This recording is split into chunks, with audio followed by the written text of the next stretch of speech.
Në bashkinë e Tepelenës është vërejtur një ulje numrit të familjeve që trajtohen me ndihmë ekonomike me rreth 15 familje, veçanërisht gjatë këtij muaji. Arsyeja kryesore lidhet me punësimin sezonal, kryesisht në sektorin e buqësisë apo atë të turizmit, që ka ofruar mundësi të përkohshme punësimi për banorët. Aktualisht në këtë bashki trajtohen me ndihmë ekonomike 270 familje.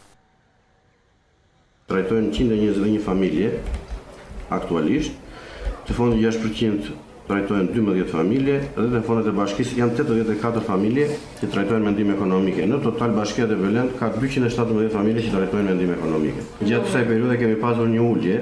Sigurisht që sistemi i pikëzimit penalizon 6 muaj familjen për arsye mos firme, sepse është madhore dhe duhet ta firmosi vetë. Në moment që bie nga skema e pikëzimit, niveli familjeve që dalin, bie dhe fondi 6%.